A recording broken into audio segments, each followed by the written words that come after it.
Olá a todas e todos, estamos aqui mais uma vez no nosso curso Brasil Sustentável, uma iniciativa da Universidade Federal de São Paulo, do Instituto Physis, Cultura e Ambiente. Estamos nesse ano de 2020 discutindo os Objetivos do Desenvolvimento Sustentável, os ODS, e hoje vamos discutir mais dois ODS a partir da percepção de dois ilustres convidados que eu tenho aqui, vou apresentá-los já para vocês.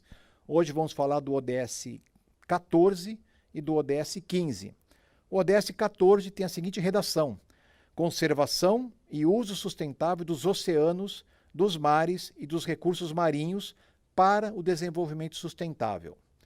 O ODS 15 é um pouco mais longo, diz assim: proteger, recuperar e promover o uso sustentável dos ecossistemas terrestres, gerir de forma sustentável as florestas, combater a desertificação, deter e reverter a degradação da terra e deter a perda da biodiversidade. Para falar do ODS 14, que vamos aqui reduzir para os oceanos, os mares, nós temos a presença do professor Dr. Ronaldo Cristofoletti, nosso colega na unidade Baixada Santista aqui da Unifesp, e é um grande pesquisador da ciência do mar, muito interessado na área de comunicação científica atualmente, políticas públicas participativas, e está coordenando no CNPq a Estratégia Brasileira de Comunicação para a Década dos Oceanos, entre outros atributos imensos que ele tem aqui. E para falar sobre o ODS 15, vamos aqui reduzir para a biodiversidade terrestre. Tenho a honra de conversar com o Marcelo Furtado, que também tem vários bonés, durante 24 anos foi diretor do Greenpeace no Brasil, atualmente também tem vários bonés, está com WIR, Bloco C e a Coalizão Brasil Florestas, Clima Brasil Florestas, entre outros. Ele vai poder contar um pouco essas experiências, todos os dois vão poder contar. E para todos os convidados aqui do nosso curso, eu tenho começado com uma pergunta mais ampla e genérica, que é a seguinte: eu acabei de ler a redação, né, como ela está escrita ali no acordo internacional que foi feito lá no Pacto Internacional, que são os ODS. A redação, às vezes, ela se ajusta mais, ora se ajusta menos à realidade brasileira. E eu pergunto para vocês, no caso específico do ecossistemas terrestres e os mares e oceanos, essa redação atende aos desafios que nós temos no Brasil? Eu acho que nós podemos começar com o Marcelo, que vai falar um pouco sobre o ODS, então, 16. Como é que você acha? Quais são os desafios brasileiros para atender os objetivos que estão previstos no ODS 16? Legal, obrigado. Primeiro eu queria agradecer o convite, às vezes de estar aqui e dar um olá para a turma que está acompanhando ao vivo a nossa conversa. Eu não sei se as pessoas se lembram disso, mas o texto das ODS foi fechado no Rio de Janeiro. E numa reunião complexa, né? Porque trabalhar no Rio de Janeiro com sol, calor, aquele mar maravilhoso e ficar fechado dentro daquelas alas com ar-condicionado, divisórias, tudo improvisado, não é fácil. Mas mais do que o desafio local, tem o desafio geopolítico que a gente estava vivendo naquele momento, aonde o mundo estava tentando construir uma comunicação e uma linguagem que pudesse ser traduzida para todos os países. Então eu olho os ODS, na verdade, como um grande instrumento de tradução. Não importa se eu sou chinês, brasileiro, africano, quando a gente fala os números dos ODS, as pessoas já entendem do que você está falando. E mais importante, elas já sabem qual é o acordo que a gente combinou do que ia ser tratado prioritariamente. É claro que dentro de cada ODS a gente tem os indicadores, cada indicador tem as metas, então a coisa se estende, mas eu acho que a gente tem conseguido chegar nas 17 e uma delas tratar da questão de biodiversidade e os ecossistemas florestais e manguezais e desertificação e tudo mais, é botar bastante coisa no ODS só por um lado, mas por outro lado, eu acho que é dar a oportunidade de um tratamento holístico para algo que não é simples, que a gente vê aí nas ciências humanas, ciências da vida e ciências biológicas. Tá ótimo. Ronaldo, essa mesma pergunta agora na esfera dos oceanos aí. Ok, Zisman, primeiro eu queria agradecer, parabenizar pela iniciativa, a você, a Unifesp e ao Grupo Physis, e dizer que é um prazer enorme estar aqui, né? Acho que quando a gente pensa nisso da questão do ponto de vista dos mares e oceanos do ODS 14, eu acho que eu diria que a redação inicial, e principalmente ali essa questão mais geral, ela traduz bem o que é também a realidade brasileira. Acho que assim como você colocou, ela integra a qualquer lugar do globo. No caso específico do ODS 14, né, quando a gente olha ali a questão da conservação e sustentabilidade dos oceanos, dos mares, e ali vem palavras-chave como a segurança alimentar, o transporte, a importância para as energias, o ciclo de carbono, a acidificação, né, ela lista uma série de pontos.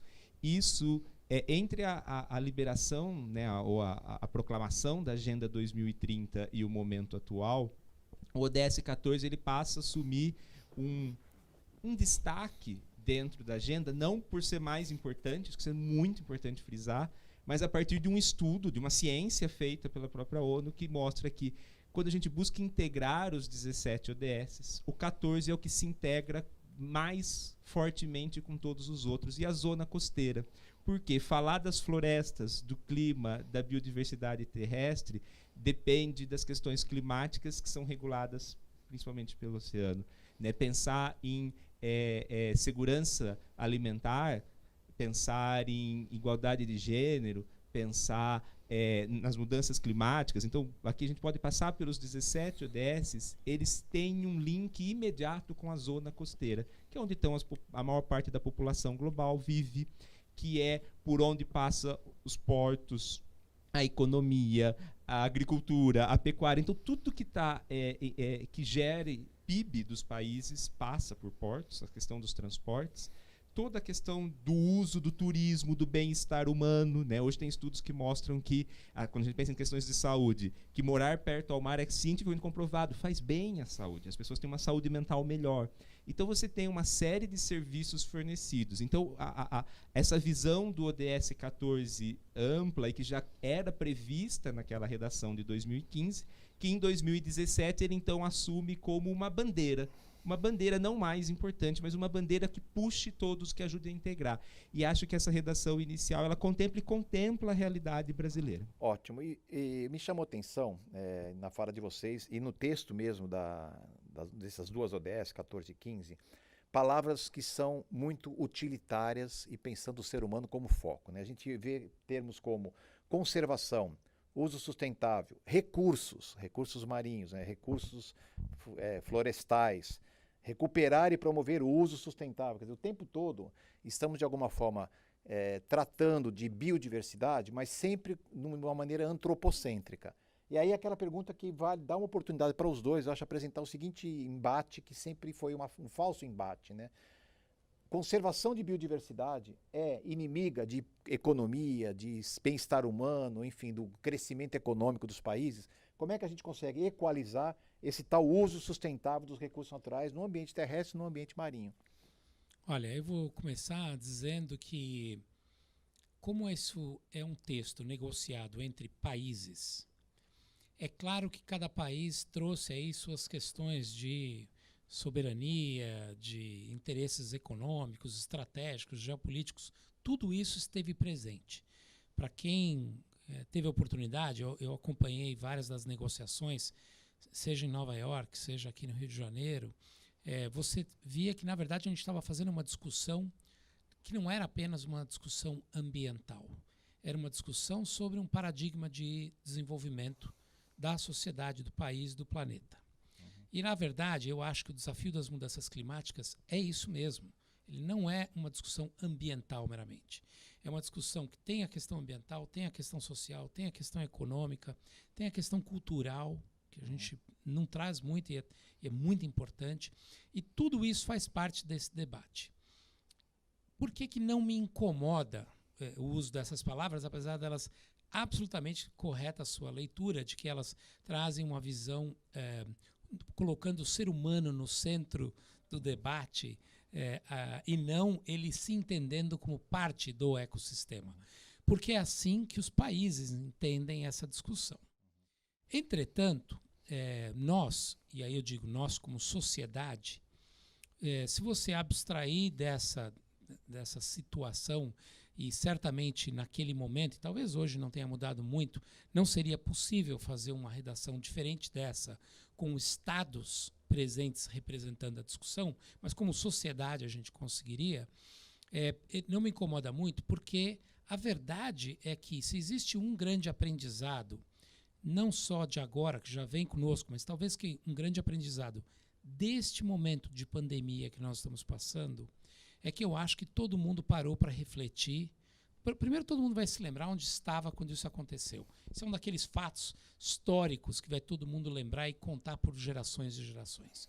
A outra coisa é que as pessoas vão falar assim, naquele momento eu me dei conta de o quão importante é cuidar melhor da minha saúde, do meu ambiente, da minha família, da minha cidade, do meu planeta.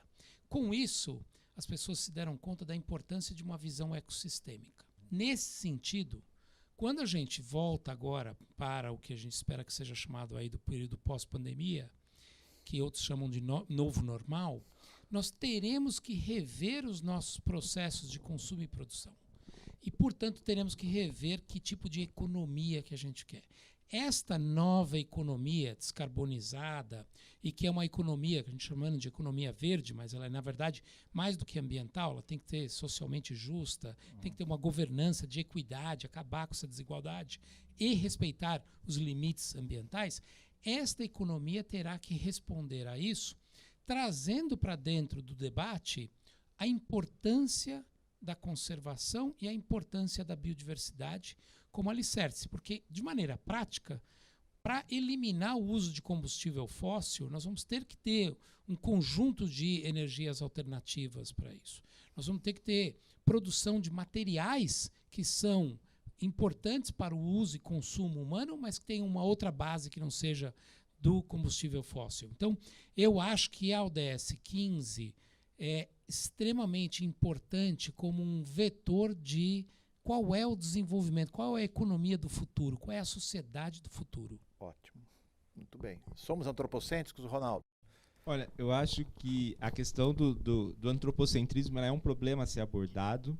A gente tem que transformar ele para o lado positivo. Claro. O homem tem que se entender como parte do sistema. Ele é simplesmente mais uma espécie. E talvez, eu também trago isso, a pandemia nos traz uma oportunidade única de entender isso. Porque precisou de um vírus para mostrar que nós somos nada no sistema. A economia para, a sociedade para, o transporte para, a vida para, por um vírus.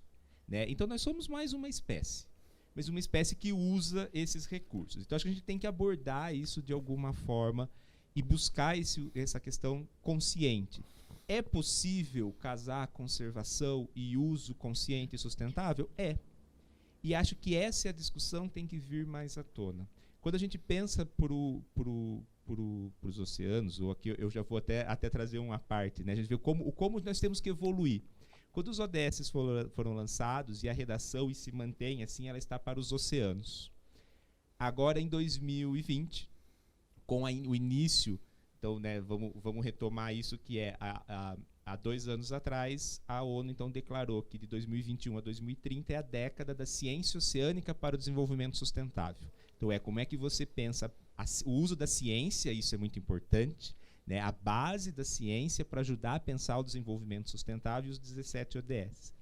E nessa construção, esse planejamento que vem sendo feito nos últimos 2 anos, que fala dos usos, que fala dos recursos, um primeiro ponto que vem é o drop DS, ou em português, vamos remover o S, né, porque não existem os oceanos mais. Agora a gente está lutando entre nós mesmos e até com os documentos para corrigir. Por quê?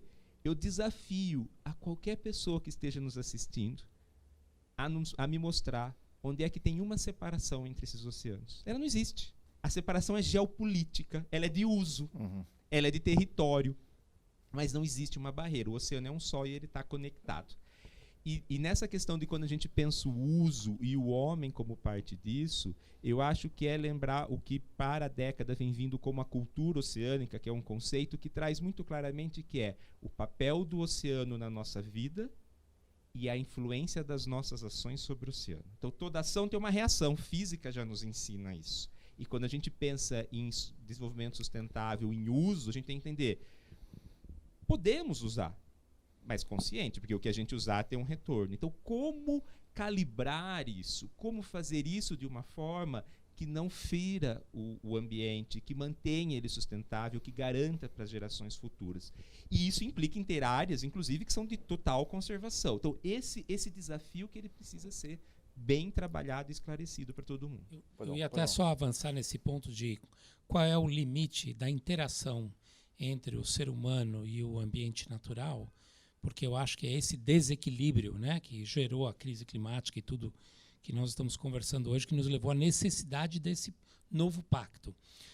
Eu acho que é uma discussão orientada pela ciência, certamente, mas ela tem um viés político muito importante, porque, como sociedade, a sociedade precisa dar um sinal muito claro para quem são os atores no poder de plantão, porque os governos têm meramente pessoas que foram autorizadas pelas suas sociedades a os representarem, né?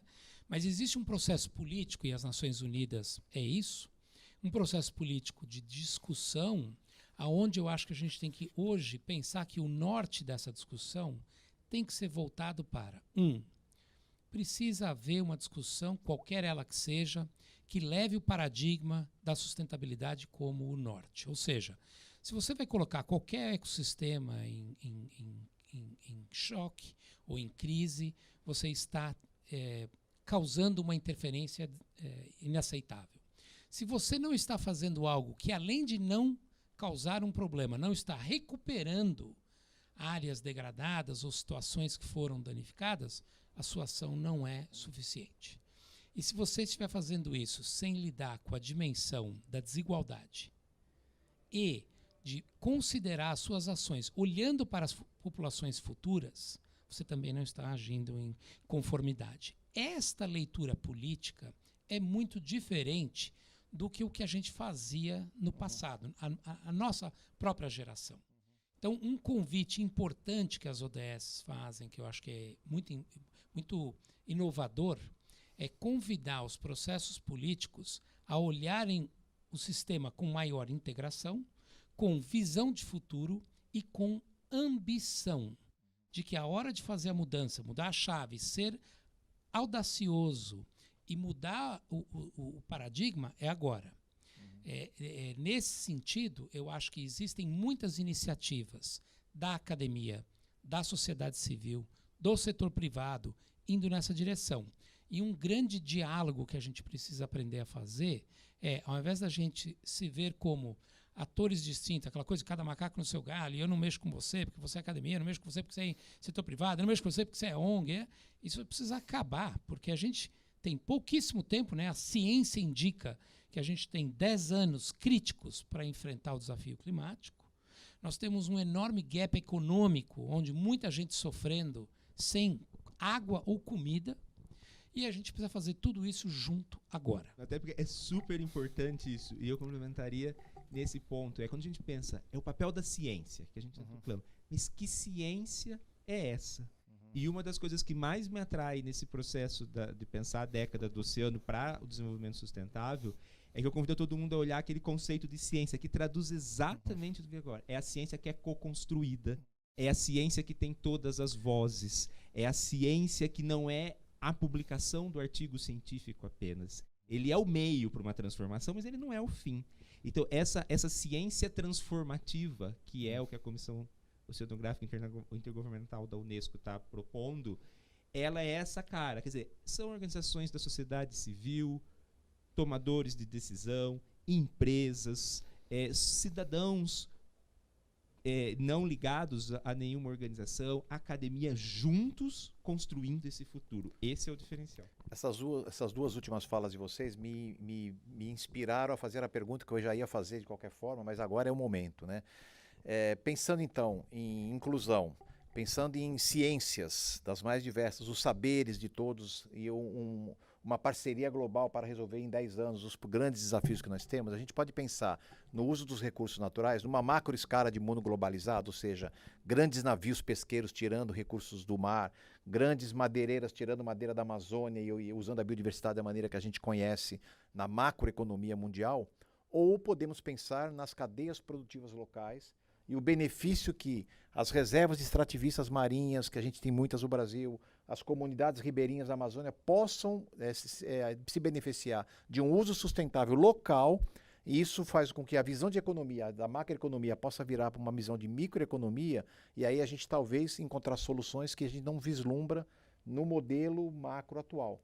Como é que vocês enxergam a participação da sociedade civil em nível local e os benefícios que essa compreensão pode trazer a essas populações? Aí também tanto faz quem quer falar primeiro. Eu conheço muito a realidade da Resex do Corumbau, por exemplo, ali pescadores do sul da Bahia que estão ali, quer dizer, tentando lutar contra grandes navios pesqueiros.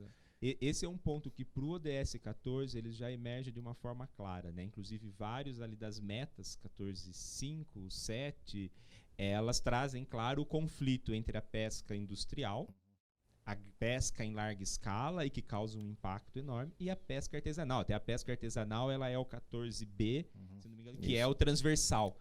Ou seja, como é que você reconhece o papel da pesca em pequena escala, dos valores, das tradições que estão associados a isso e que são muito mais sustentáveis do que a pesca em larga escala?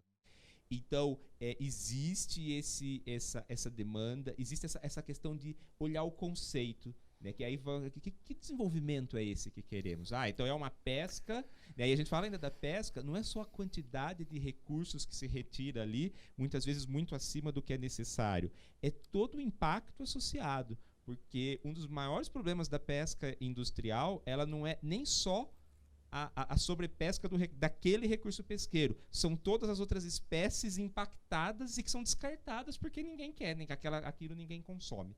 Né? Então, assim, esse papel de economia de pequena escala, de tradição, ele vem forte e ele vem muito forte para a zona costeira. Né? Os conflitos pesqueiros, no caso específico do Brasil, pensando na nossa realidade, pensando no ODS 14 e tudo que a gente vive, não dá para não mencionar o desastre do óleo que estávamos vivendo há um ano atrás e onde isso ficou muito claro.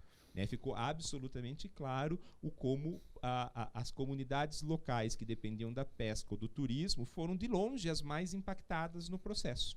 Né, porque elas não só foram impactadas como indivíduo, como todo o ciclo local ambiental e de turismo, do qual dependem muitos recursos, foram impactados. Né? Então, assim, esse olhar em menor escala ele é essencial e minimizar essas explorações de larga escala. Tá.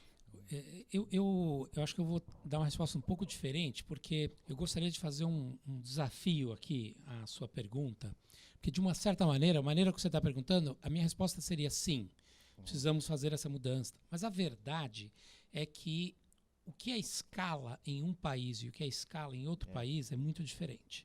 Se você perguntar o que é um módulo rural no Brasil e o tamanho de um módulo rural no Brasil, e o que é isso na África, isso é um latifúndio na África. Então eu acho que a gente tem que, quando abordar esse desafio que você está colocando, contextualizar ele nas distintas realidades de cada país e dentro dos próprios países. Uma área florestal na Amazônia, um módulo rural na Amazônia, é muito maior do que o que você consideraria um módulo rural aqui no Sudeste. O que eu acho que é o primeiro ponto que a gente deveria se nortear? Qual é o impacto que a gente deseja? Qual é o norte, onde a gente quer chegar? Olha, eu quero chegar num lugar onde eu garanta o uso sustentável desta área, eu quero incorporar a existência da sociedade, do ser humano naquele ecossistema e quero que isso seja feito num balanço onde você possa garantir que você cientificamente não tem perda de biodiversidade ou perda dos recursos naturais. Se esse é o norte, eu acho que tem vários caminhos com os quais você pode chegar lá. Então, vou dar um exemplo de Amazônia. É óbvio que o desafio que a gente tem hoje na Amazônia ou em qualquer floresta tropical é mostrar para a sociedade que a floresta em pé é mais valiosa do que ela derrubada.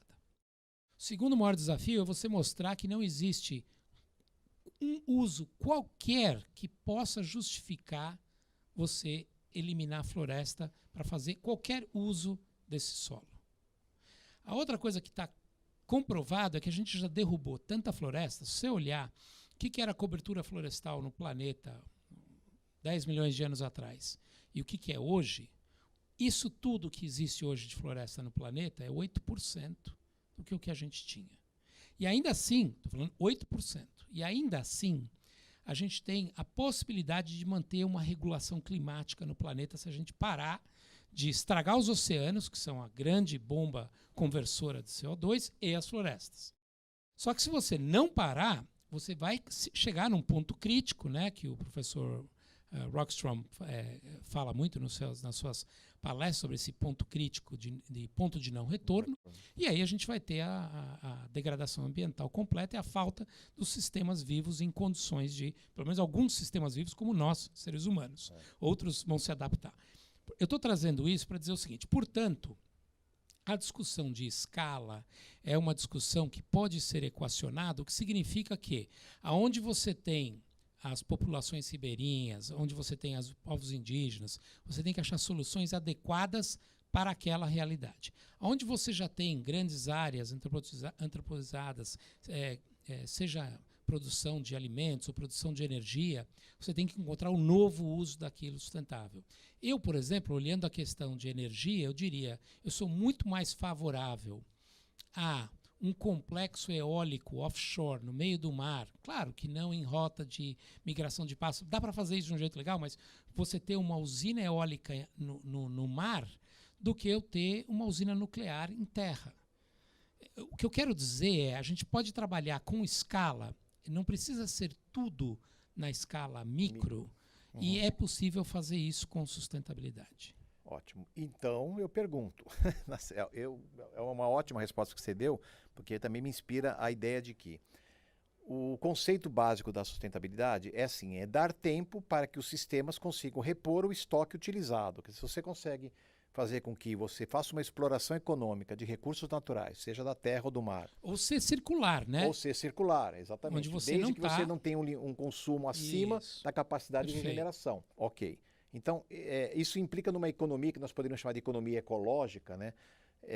Esse seria um caminho a ser perseguido. Circular, que já está aí sendo debatido. Um caminho a ser perseguido. A pergunta é a seguinte, nós temos dados acadêmicos e científicos suficientes para propor esses indicadores de uso, ou nós temos experiências bem-sucedidas no mundo, tanto no mar como nos biomas terrestres, que nos indicam que este é um caminho sustentável, razoável para ser perseguido em escala maior, aumentar a escala, como vocês estão falando?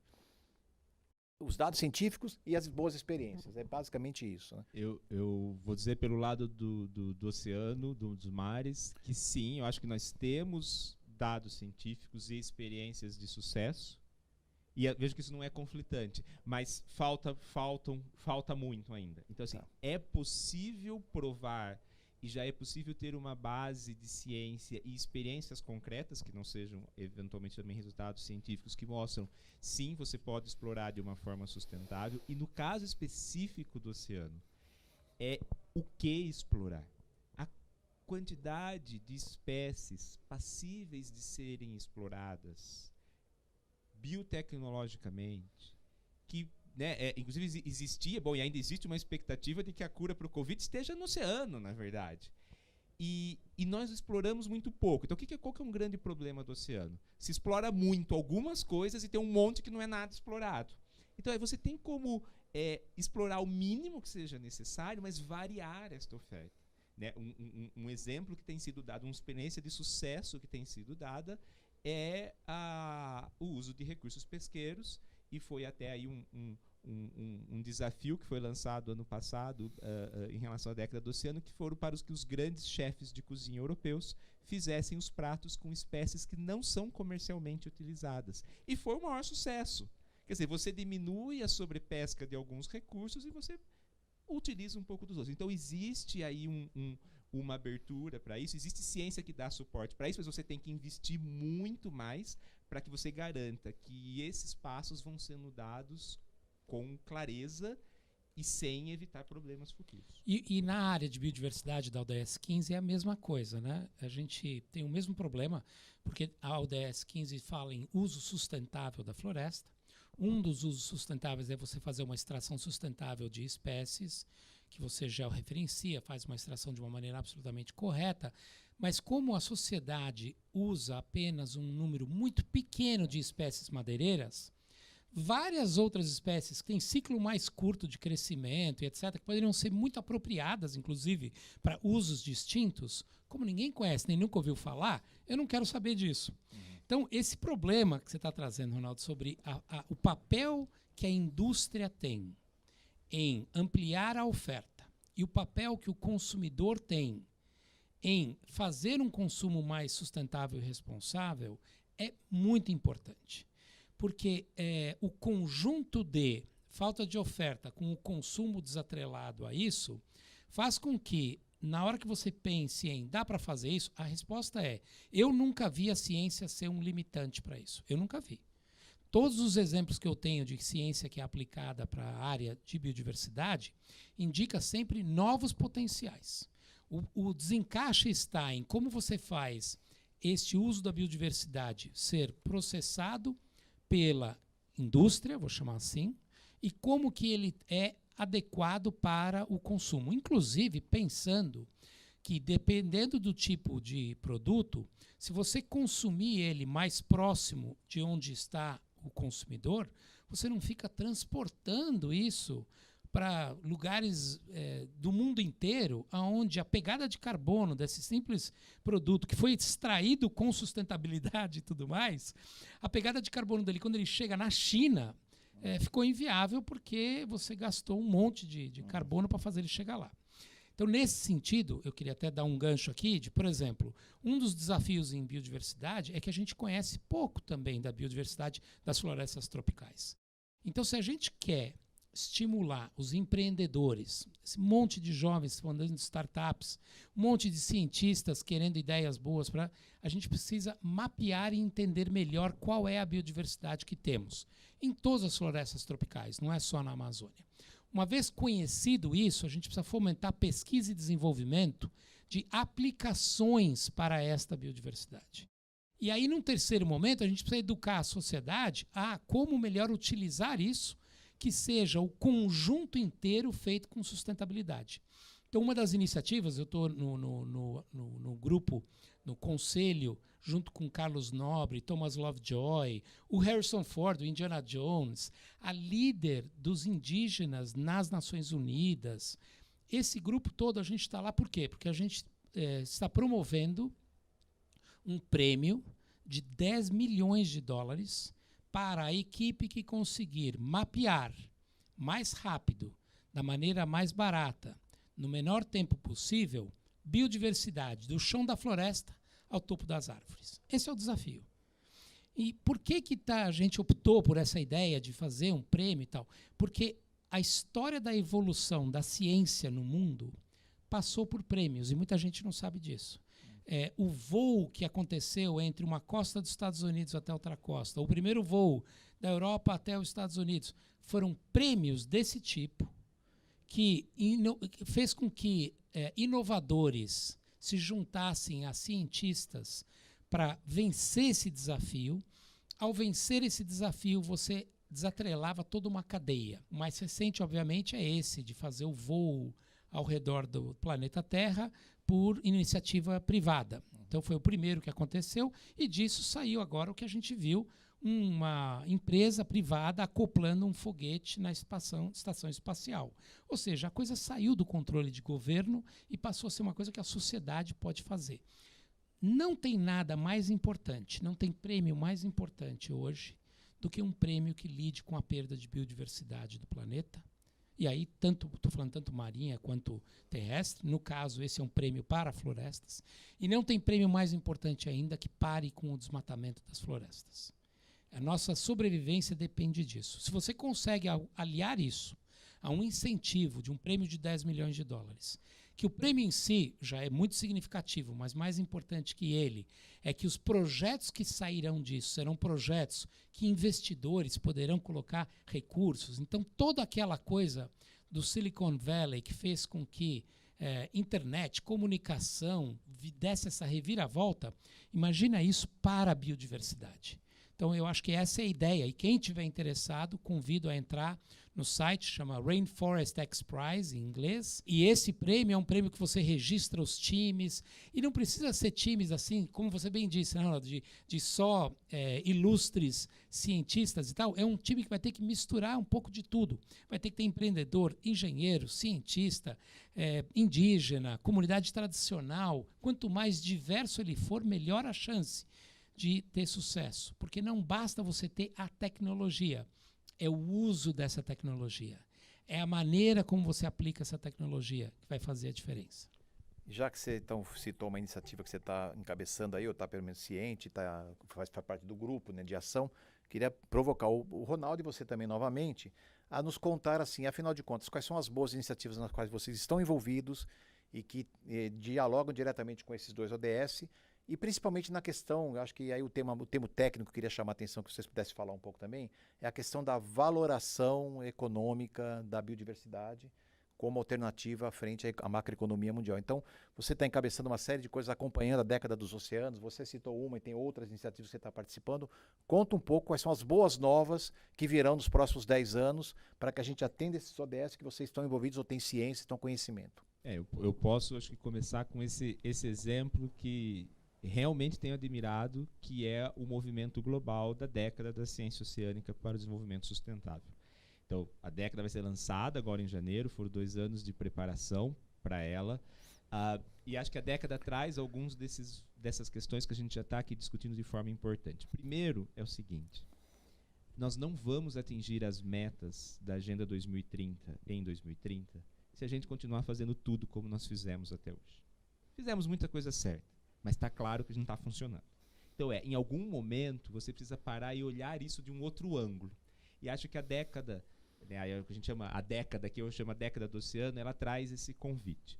O primeiro convite começa com essa. Bom, é a década da ciência. Para quem não conhece, a ONU tem várias décadas, inclusive várias décadas concomitantes. Aliás, nós vamos ter ao mesmo tempo a década do oceano e a década da restauração. Né? E estamos na década do afrodescendente em andamento. Então você tem múltiplas décadas ao mesmo tempo. Mas esta é a primeira década da ciência oceânica. Então é a ciência como suporte para a tomada de decisão de indivíduos, de setores públicos e privados, mas uma ciência, e aqui é o que é o ponto-chave dessa mudança, uma ciência que ela é co-construída entre todos os setores da sociedade desde a sua concepção. E esta mudança e este engajamento, principalmente da sociedade civil, dos cidadãos, em todo o processo, que aqui no caso, pensando no DS14, né, ele vem pela cultura oceânica, que eu mencionei, que é esse conceito de como o oceano influencia a nossa vida e a nossa vida o oceano, ela permite com que as pessoas estejam sensíveis. Porque, na verdade, uma mudança, ela traz como um primeiro passo a conscientização. As pessoas têm que ter consciência. Para alguém ter consciência de algo, ela tem que ter conhecimento e tem que estar sensibilizada. Aí ela desperta a consciência. Mas apenas ter a consciência do fato, ou do que é necessário fazer, não resolve se você não tiver uma atitude. Então você tem que gerar um convite a uma atitude, um engajamento emocional, social, que faça com que a pessoa diga: puxa, eu quero mudar o meu comportamento. Né? Eu vou ter uma alimentação mais saudável, eu vou consumir espécies que sejam sustentáveis, eu vou usar menos plástico, enfim, poderia ficar aqui listando milhares de coisas. Essa atitude, ela precisa que as pessoas desenvolvam habilidades. Porque também não é assim, eu vou mudar, mudei. Não, a gente sabe que não basta olhar a pandemia, né, para as pessoas usarem a máscara, né, para as pessoas entenderem que sair na rua, você precisa pôr uma máscara, é uma habilidade, é um comportamento. E você tem que ter oportunidade. A década do oceano, ela traz esse convite geral. Como é que você senta todo mundo junto? E aí eu, né, para devolver para o bate-bola, mas coloco como, então, experiência. O Brasil tem sido reconhecido pela Unesco como... aqui eu estou falando, né, da Unesco, porque a década ela é organizada pela Comissão Oceanográfica Intergovernamental. Como país pioneiro para a década, o Brasil foi o primeiro país no mundo a criar o Comitê de Governança para a década, o Comitê Nacional, cuja aí a Unifesp faz parte, pela minha presença no comitê, e num processo que a gente encerra agora, também, se me permite, Zismo, claro. Deixa o convite, no dia 2 de dezembro pela manhã, vai ser o webinário público do final do processo. Nós passamos 6 meses numa construção de múltiplos setores, Então, liderada pelo Ministério de Ciência, Tecnologia e Inovação, Unesco Brasil, Unifesp, Fundação Grupo Boticário, Marinha do Brasil e Rede ODS, então, porque mostram todos os Objetivos de Desenvolvimento Sustentável, o Brasil promoveu 5 oficinas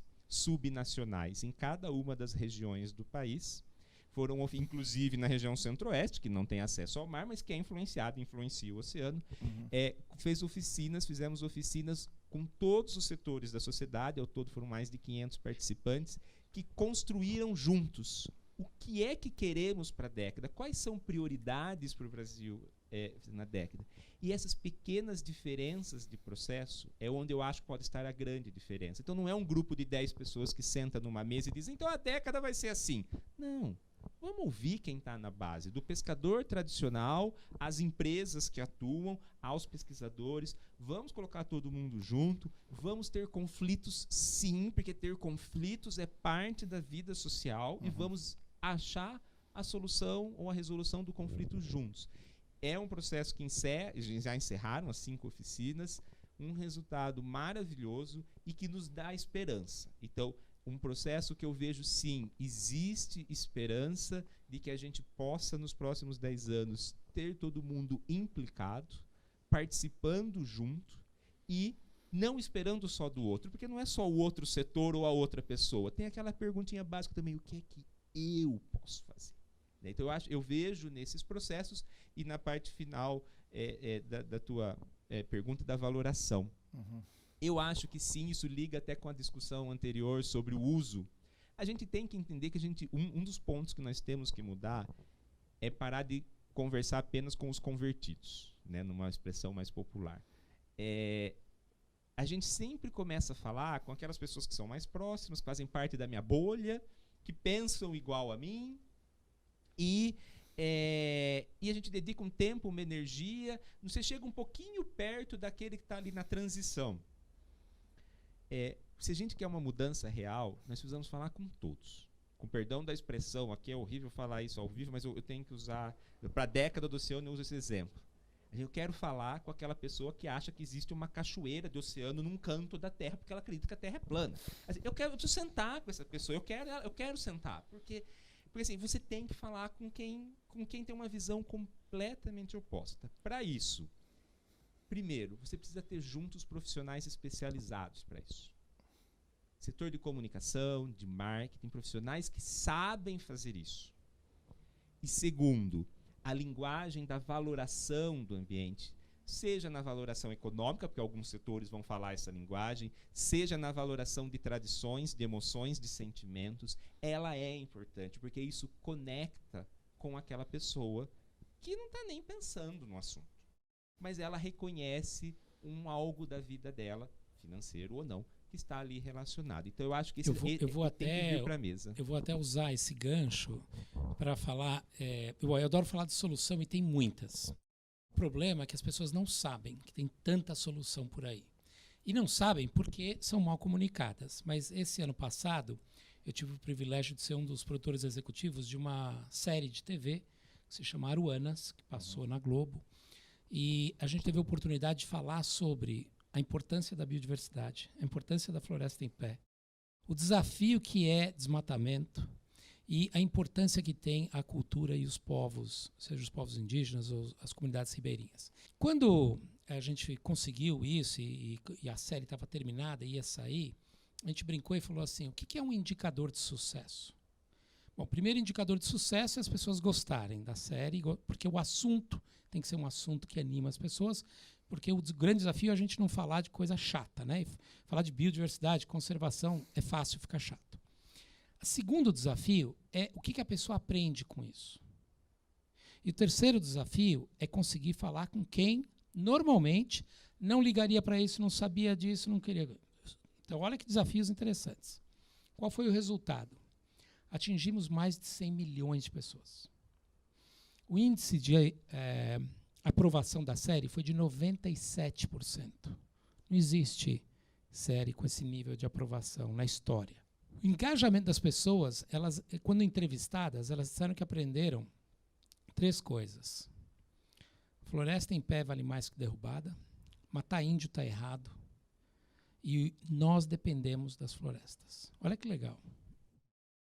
E esse é um elemento de solução, porque vem pela comunicação, mas o mais legal é que quando você olha os projetos que foram mostrados na série, você vai ver que os indígenas foram apresentados no seu lugar de potência, como culturas que têm conhecimento, que têm importância estratégica. Pô, hoje os indígenas têm fundos de investimento deles, tem criptomoeda, a coisa está super sofisticada. Você tem hoje uma aliança interreligiosa com mais de 23 denominações para a proteção das florestas tropicais, onde você consegue juntar 25 religiões concordando com uma coisa. Na questão de florestas e biodiversidade, a gente consegue. Você consegue trazer um interesse de conservadores, esquerda, ambientalista, militar, todo mundo concorda que biodiversidade é importante. Então, eu acho, Zisma, que as soluções, elas existem, estão comprovadas, precisam ser melhor comunicadas, mas eu acho que tem um elemento chave no que você falou, que é aonde estão os mecanismos financeiros para investimento. E aí, eu acho que a gente tem que pegar um gancho importante, que certamente o ano de 2020 foi um divisor de águas, isso antes até da Covid. Eu acho que a Covid só vem a puxar mais a relevância disso, aonde no começo do ano, em função de carta de BlackRock, reunião em Davos, etc., o mundo financeiro sinalizou que ele entendeu o recado. É importante que os investimentos hoje, a partir de agora, sejam, sempre foi, né, mas a partir de agora sejam feitos com um escrutínio ambiental, social e de governança, e que esses investimentos têm que servir à sociedade mais sustentável. O que vai acontecer a gente já sabe. Vai ter um grupo que vai fazer isso super bem, vai fazer um grupo que vai fazer a jornada, como é que eu faço isso, e vai ter um grupo de picareta que vai fazer o que a gente chama de maquiagem verde, né, o greenwash, que vai tentar se livrar do negócio dizendo eu faço e não faço, e esse não vai sobreviver muito, então eu não me preocupo com isso. O que eu acho que é fundamental é que, uma vez que a sociedade veja que esses sinais estão acontecendo, temos aí os 3 maiores bancos do Brasil se juntaram pela Amazônia, pela biodiversidade.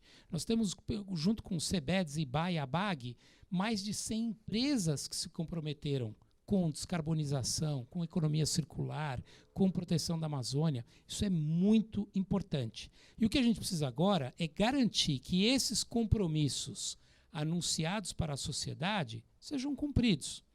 Você tem Marfrig colocando o desafio de rastrear toda a cadeia, se comprometeu com desmatamento zero. Isso é muito importante, porque a sociedade quer isso. Mas aí a sociedade vai ter que fazer o seu papel também de separar o trigo do joio, premiar quem está fazendo direito, punir quem está fazendo errado. E o que eu já chamo de punir? Não é só lei, etc., que é óbvio que você tem que fazer, mas é o consumidor. Usar o seu papel de sociedade, cidadão, na hora de votar, e cidadão na hora de consumir, e privilegiar quem está fazendo direito. Porque esta é uma maneira que você tem de, economicamente, mostrar que quem está fazendo esse esforço de ter produtos mais sustentáveis, ter produtos que são socialmente justos, possam ser privilegiados. Eu, antes de vir para cá, por exemplo, estava numa reunião onde a gente está discutindo com a Taboa, que é uma agência de fomento econômico comunitária no sul da Bahia, de como é que a gente vai fazer um projeto rastreando cacau com imagem satelital lá no sul da Bahia por causa da cabruca. Então, juntando tecnologia, o produtor local, os assentamentos, o produto cacau, e isso pode ser feito hoje, porque tem tecnologia, tem tudo isso, mas fundamentalmente a gente precisa de um investidor que diga, entre usar o meu recurso para fazer bobagem e usar o meu recurso com retorno, eu não estou dizendo que você está abrindo mão do retorno, com retorno, para fazer uma ação transformadora, audaciosa, eu vou fazer isso. E a gente precisa, como país e como sociedade, não só cobrar isso, mas fazer isso com o nosso dinheiro também. Porque essa coisa de dizer é só para bilionário fazer isso não é verdade. Se cada brasileiro pegar R$1 do bolso e falar, eu quero aplicar esse R$1 de uma maneira legal, nós estamos falando sobre 200 milhões de reais. Esse R$1. Então você imagina o que a gente faz se tiver 100, 200, 300. E eu acho que aí entra uma coisa importante que você estava trazendo, que eu acho que é a importância não só do setor privado, mas da sociedade civil. Porque a sociedade civil ajuda a fazer o diálogo e o entendimento, não só do que a sociedade quer, mas para a sociedade saber o que vale a pena, o que não vale a pena, quem está fazendo direito, quem não está fazendo direito, e a ciência como linha orientadora, que eu acho que é outro ponto fundamental. Muito bem. A conversa estava ótima, maravilhosa, mas infelizmente nosso tempo acabou, pelo menos o tempo aqui de gravação nosso. Queria agradecer a presença do Ronaldo e do Marcelo aqui, Obrigado. discutindo o ODS 14, discutindo entre a biodiversidade terrestre e a biodiversidade marinha. Eu fiz aqui o papel de manguezal, fiquei aqui no limite entre os dois, tentando fazer... Que é super importante. Que é muito importante, por isso que eu faço questão de que eu fiz o papel de manguezal. Agradeço à Universidade Federal de São Paulo pela iniciativa, o Instituto Physis pelo apoio, e para todos aqueles que estão nos assistindo, esse foi mais uma aula do curso Um Brasil Sustentável.